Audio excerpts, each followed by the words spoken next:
Hey guys, Chris with Kentucky Outdoors and Reloading here again. Just wanted to bring you a video tonight, and I don't know that we'll get much into the reloading process tonight. We might talk a little bit about cleaning your brass, and I may show you my little setup, and I might even get some brass going tonight in the little tumbler and try to get some cleaned up. That way it'll be ready to go for the next steps and going forward in the reloading video series for the 222 Remington.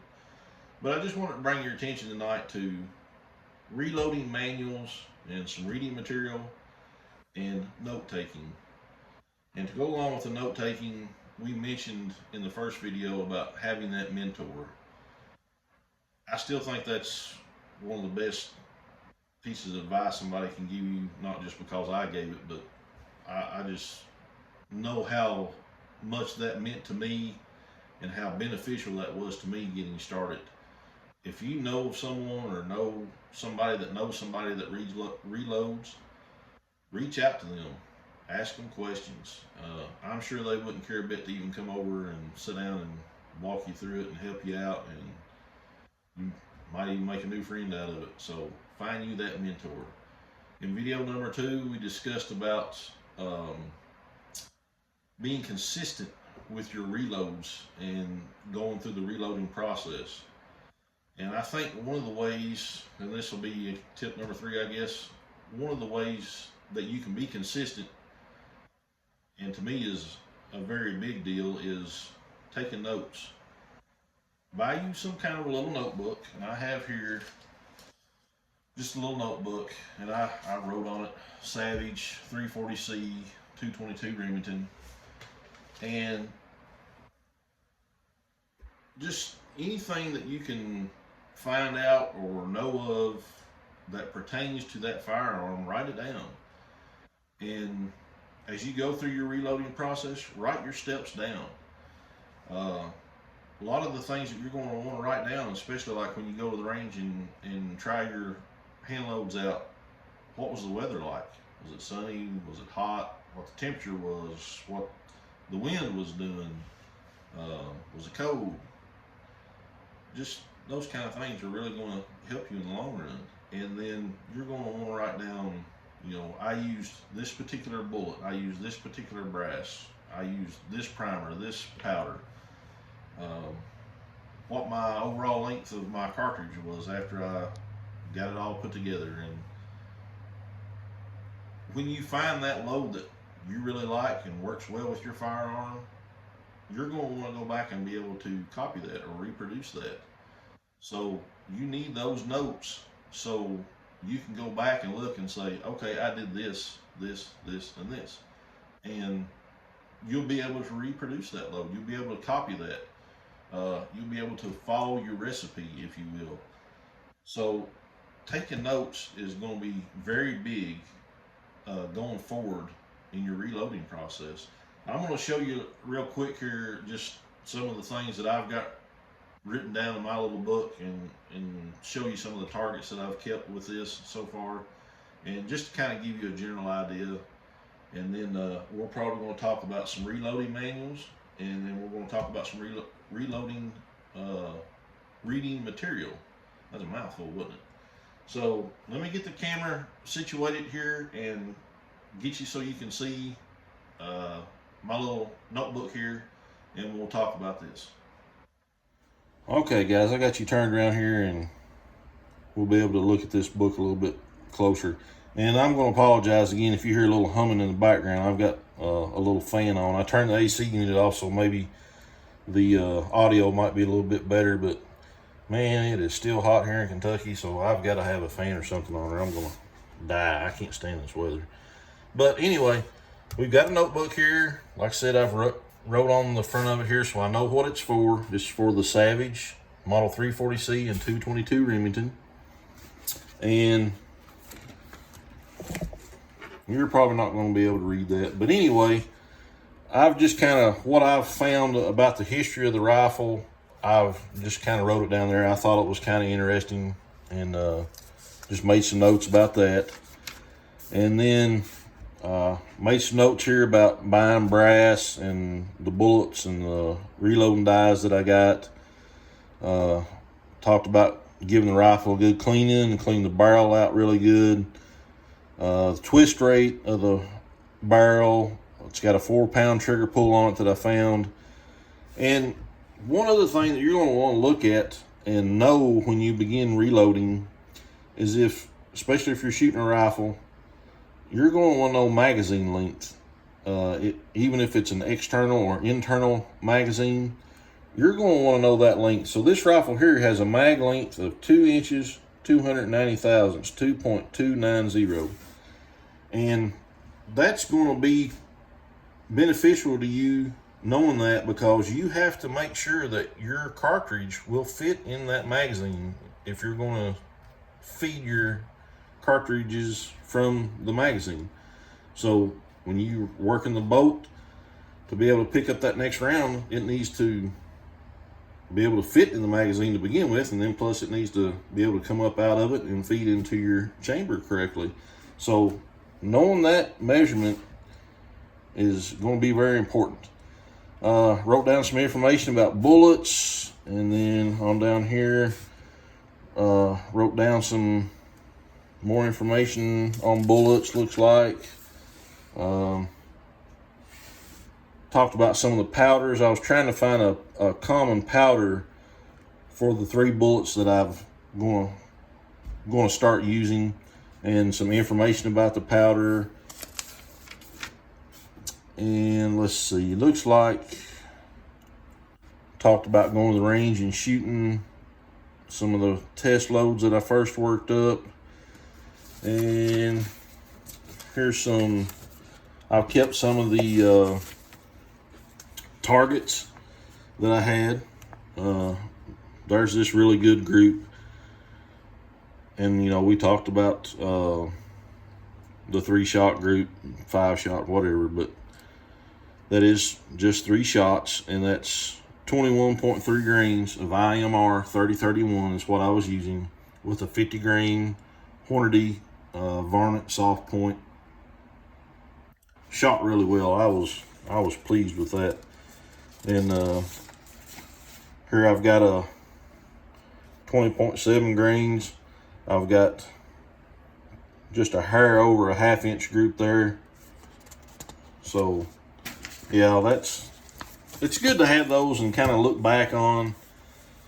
So kind of back to the note taking there. Even talked about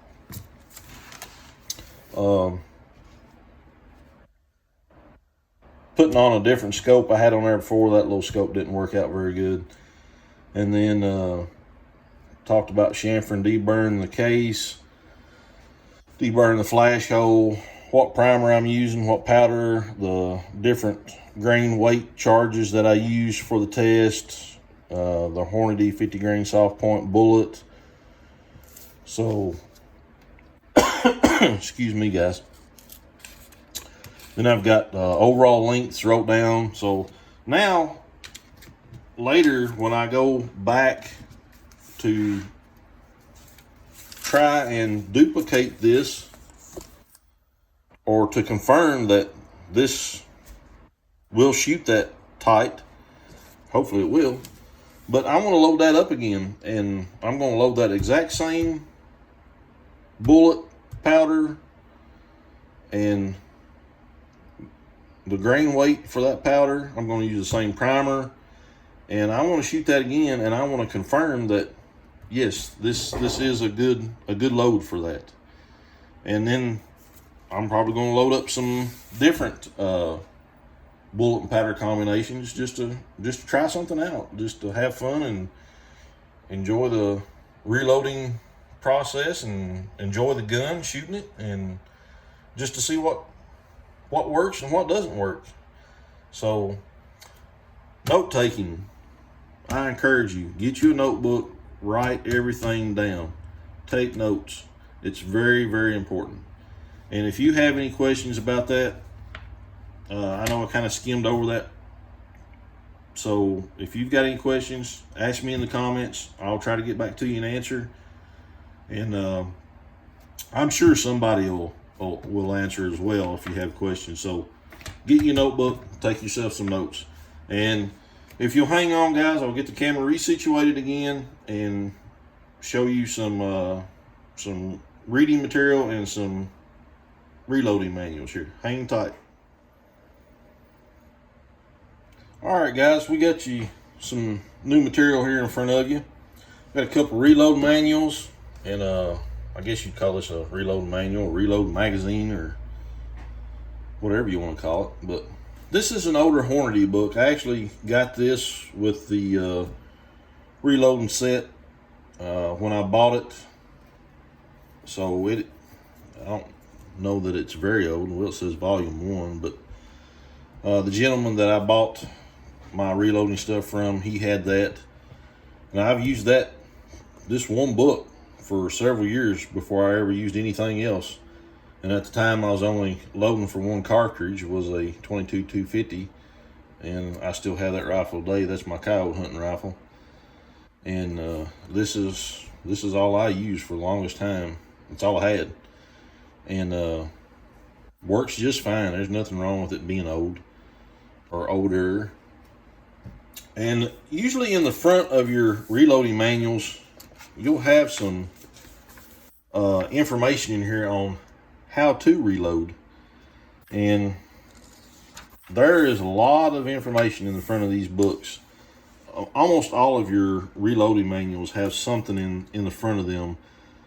Talks about what equipment is needed, cartridge cases, primers, powders, bullets. I mean, it goes on and on. Of course, this is Hornady book. It's going to talk about Hornady bullets. And then it tells you how to case length measurement, case trimming, case chamfering and deburring and lubricating. And so get you a manual, read it, understand it, and read it again. And take notes from it. And if you got questions, drop them in the comments. Ask. I'm sure that we can answer most of your questions for you. I don't think that'll be an issue. And goes on to talk about resizing and depriming and powder weighing and all sorts of things there. So, but once you get on into the book, let's see. Let me find you. Okay, so here's my 22-250 page. It gives you a little bit of history about the cartridge. Then you have some measurements up here. That's going to be important later on. It gives you an overall length of your brass cartridge here, your brass case. It tells you the rifle they used in their testing was a Remington 700. It's a 26-inch long barrel. It has a 1-14 twist. Tells you the case they used, the primer they used, bullet diameter. Gives you a maximum cartridge overall length, maximum case length, and a case trim length. And we'll talk a little bit more about that later on your case trim length, because when you fire your round or your cartridge, that brass will actually grow. So maybe not the first firing, but the second or third, you're probably going to have to trim your brass and get it back into a certain tolerance or a spec or measurement there, so it will continue to chamber in your rifle. So once you flip over here, it talks about, here's a 40 grain bullet, 45 grain bullet, and it gives you the powders that they suggest to use with this 45 grain bullet. And then it shows you velocities that you could be seeing at this charge weight. So with a 45 grain bullet, IMR 3031, 27.9 grains, they're saying you should see 3,100 feet per second. But now that is from their test barrel being a 26-inch long barrel. So then it shows you can go on up in charge weights. And then when you get over here to the red, that's your max. You don't want to exceed that. And as you're working up to that max load, you want to start being careful. You want to keep an eye out for pressure. Is your primers flattening out? Is your primers cratering heavily? Do you have a very heavy boat lift? So you want to be careful when you start getting around these max pressures. So get you a good manual. All the manufacturers out there have something. They're all very good. A lot of them you can even find online and print stuff off. So get you a good book, read it, know it, take notes off of it, and just learn it. And if you got questions, like I said, ask away. So let me get this put back on here so I don't lose my place. And we'll get another book. I'll tell you what, I'll just mark that right there. And another book I got here not too long ago, I actually think my wife got this for me for Christmas, is Modern Reloading, 2nd edition by Richard Lee. And this has a lot of stuff in it about how to reload. And I've read this thing and I really enjoyed reading it. And I think if you like reloading, you're going to enjoy reading it. Here it talks about case trimming. We're talking about bullet seating, crimping, using the factory crimp die. Let's see, what else we got here? Primer pocket cleaning. So I would encourage you to buy this book. Whether or not you're using Lee products, I would still suggest you read this because it really goes into a lot of detail on how to do a lot of things. And let me see. Let me try to find something here that's most people are going, yeah, here we go. 223 Remington. Most everybody's familiar with that, right? So it's kind of like the Hornady book, pretty much. Gives you a cartridge overall length and gives you a case length. And it also tells you like shoulder angle, a lot of good information right there. And then kind of the same thing here. Gives you different powders for different grain weight bullets. Gives you a starting point in grain weights, and then to never exceed. So that's going to be your maximum. Shows you what you could be looking at for pressure sign or pressure. And there is a lot of information on the 223, obviously, and a lot of different bullet weights that you can go by. So I encourage you, pick that book up if you get a chance. Good reading and a good resource for your reloading. And then the last thing is the Hodgdon Reloading Manual. It's more like a magazine. This is the 2024 edition. And it's kind of the same thing. We'll come back to that in a minute. In the front, there's a lot of information on different things. Of course, this is going to be a lot of Hodgdon stuff, obviously. Here we're talking about Ramshot Graham powder. And we get over here, primers. Talking about primers. Perfect pattern powder. Talking about shotgun powder. So there's a lot of different articles in these, and they're usually some pretty good reading. So I encourage you to pick one of these up as well. And then toward the back here is your reloading manual. They have pistol and rifle. And I don't know if there's shotgun in here or not. I don't reload for a shotgun. I've never really looked for it. So here's 222 Remington. Use the 24-inch test barrel length. Gives you a trim length. And then, so it shows you the different bullet grain weights. And here are your powders, your starting charge weights, the velocity that you could possibly be seeing if you're using a 24-inch barrel. Shows you pressure. And then your maximum charge weight and the velocity that you could be seeing and pressure for that. And then it goes on for different weight bullets, your powders. So I encourage you to get one of these, pick one up, read it, study it. And then when I was talking about try to reach around the camera here, guys, looking at some of your low data online and getting some information online and print that out. Nosler's website, they have a real good reloading resource there that you can go online and print it off. This is for a 222 Remington with a 40 grain bullet, and it gives you all the information on there. It tells you what 2 bullets for the 40 grain that they tested, and tested overall length cartridge, and gives you BC.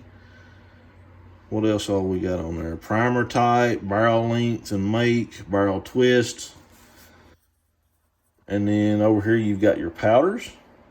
And then, so like Reloader 17, your starting charge weight is 20.0 grains of powder. And then they give a mid range, I guess you could say, 21.0, and a max, do not exceed 22.0.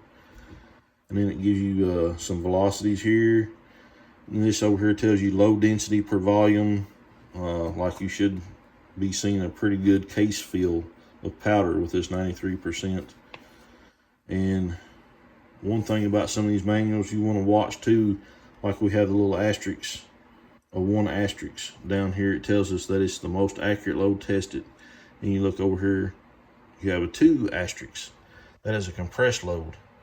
So you're going to want to watch compressed loads. That means you've got a lot of powder in that case. And if it's too much, you may have trouble seating that bullet. And you may even reach pressure on it to where it may not be safe. So really watch those compressed loads. And Berger, I don't have one right in front of me right now either, but Berger's website, they have some pretty good load data as well. One thing I do want to caution you guys, going online and getting on some of the forums can be helpful, but just be careful about the kind of information that you're getting online. A lot of people out there don't care how they load, and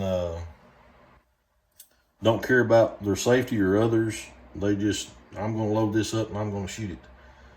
You got to be careful with that. You'll go out there and blow your gun up or blow some shrapnel back in your face, or, you know, I'm not trying to scare anyone or steer you away from reloading. Like I said, I enjoy it, and it's that's my hobby. That's my pastime. I love to reload, and I think it's great. And if you're thinking about it, I encourage you to do it, but be safe about it. Be very safe, and just go slow, pay attention to what you're doing, think about what you're doing. If you're unsure about something, find someone to ask, and excuse me, ask and get your questions answered. So I got one other thing I want to show you guys, and that is another, sorry about that, I think I hit the camera, a reloading reading material here, and it's this metallic cartridge reloading. Pursuit of the Perfect Cartridge. This is another book my wife got me. And man, this thing is awesome. I really, really enjoyed reading this book. It has probably anything and everything in here about reloading. So I would encourage, I don't know if you find it in the bookstore. I think she might have got this off Amazon. But I would encourage you to pick this up, read it. It will help you tremendously. Like I said earlier, if you don't have that mentor to sit down with you, these things are probably the next best thing that you can get to getting some information. And like I said, there are a lot of good videos on YouTube and Rumble that you can go watch, and you'll get a lot out of those. But I think reading and just sitting down and taking the time to read, learn, study, and understand it will greatly benefit you as well. So that's all I have about that right now. I think I'm going to try to get you turned around here and maybe show you my little wet tumbling process and how I clean my brass. So hang tight with me and I'll get you resituated here. Okay guys, I got you situated here and turned around looking at the little wet tumbler I got. I've got the little Frankfurt Arsenal, I forget exactly what it's called. Frankfurt Arsenal rotary tumbler light, I think maybe. I'm not sure if it, no, I didn't tell on the front of it there, but I believe that's what it is. It's the small one. They make a one that's quite a bit bigger than that one. I didn't really need the big one. I didn't want to take up my bench space, and I didn't think that I reload enough volume to justify that big tub that they use on that thing. This is more than enough for what I need. I can put 20, 30, 40 pieces of rifle brass in there and clean it easy, or I can dump several 9mm pieces of brass in there and clean those. That's not been an issue. So, well, I just really kind of started doing this. I've only done it a few times and I seem to be happy with it. I don't know that I like it that much better than I do dry tumbling. Let me move the camera here just a hair. And I had a dry tumbler for years. That's all I ever used. And like a vibratory tumbler, they would call it. Like you have a bowl and you put some walnut hulls or corncob media or whatever it is, and put in there, and then you dump your brass in with a little bit of polish and let it run for however many hours you want, and then take it out and dump all that out. I just never did like the dust. Seemed like it just kind of made a mess, but worked just fine. Nothing really wrong with it. I just thought I'd try this. So one thing about this little tumbler, and I read a lot of reviews about this online and seen some stuff on YouTube about it. I think the large drum has some type of lining in it, inside it, that helps the brass tumble around inside there. But this little guy, he's pretty smooth in here. The brass would kind of just settle down in the bottom and just kind of sit there. It really wouldn't just like tumble around and jostle around. So one of the little DIY hacks I found was, I think you can see that, was I got some piece of PVC pipe and I kind of like cut it in half and glued them in there to kind of make like little speed bumps, I guess you'd say, and jostle that brass around a little bit better. And I seemed to work all right. And then I've got this tumbling media, if I can say media. It's a little stainless steel balls. I didn't get the pins because it seemed like a lot of people complain about the pins getting stuck in the case necks on some of the smaller cases, and getting stuck in primer pockets and things like that, or the flash hole. So I got these little guys, kind of like a little disc with a little ball on it, or a little nub like, and then it's got, almost looks like BBs mixed in it with it there. I think you guys can see that. So I thought I'd give that a try and see how that works. So all I'm gonna do is put my 222 Remington brass in there. I'm gonna go in the house and get the kitchen faucet water as hot as I can get it, and I'm not going to fill it completely full of water, but most of the way. And just a little squirt of Dawn dish detergent. I'm going to probably, this is a 2-pound little jar of the tumbling media. Probably put half of that in there. And then I'm going to let it run for a couple of hours. And then after that's done, I'm going to get my strainer over here and dump it out. This little strainer will catch the brass, pour the nasty dirty water down the drain. And some people get like a little food dehydrator looking kind of thing and dry your brass. Some people put them out on a cookie sheet and put them in the oven at a very low temperature, and I don't know, 20, 30 minutes or something, 45 minutes, dry your brass. Some people just try to pat dry them with a towel and leave them laying out in the sun and let them dry. So that's probably what I'm going to do, especially as hot and sunny as it is here right now. I'm going to throw them out on a towel and let them towel dry. So I'm not going to go through all showing you every little step about that. How I explained it is pretty much how it is. And like I said, there's a ton of other videos out there on YouTube about how to wet tumble or how to dry tumble. So I'm going to get that done, and then we'll have some good clean brass to work with. And after that, I think the next video and the next step that we're going to get into is probably annealing your brass. And I don't know that I'm a very good spokesperson on that. I just know what works for me, and I'll show you what I do. And again, there's 1,000 different ways people do the annealing their brass, so you just going to have to learn what you like, what works best for you and your process, and figure out what works best for you and just go with that, because I don't think there's a wrong way and a right way. But we'll get into that in the next video more than likely, and just keep going down the reloading road. So I'm gonna turn this camera off here and get you turned around and come back and talk to you, and we'll close it out. All right, guys, so I think that's gonna bring an end to this video.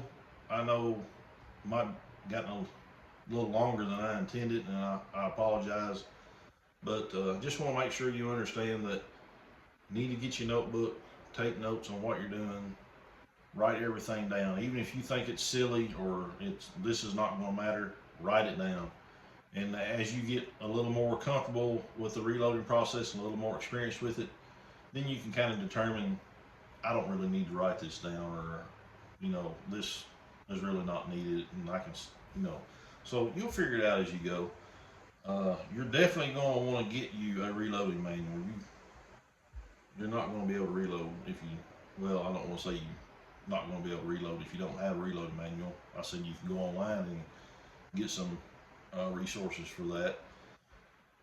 Print some stuff off, get your little 3-ring binder and put them in that and hang on to it. A lot of guys put stuff on their computer or their laptop, make it like a little Excel spreadsheet, and keep their information on their computer or iPad, or probably even do it on your phone. I'm not smart enough to know how to do it on my phone, but I just like taking notes. I'm old school like that, I guess. But get your notebook, take notes, get you some reloading manuals, get you some good reading material, dive in there, read it, study it, and when you come back, hopefully we'll have some good clean brass, and we'll take off on the annealing process and keep going down that reloading road. So thanks for tuning in, guys. Appreciate it. Got a comment, leave it down below. Got questions, ask. Anybody out there that can help these beginners out, go right ahead, and we'll catch you on the next one. Thanks for stopping by, guys. I appreciate it.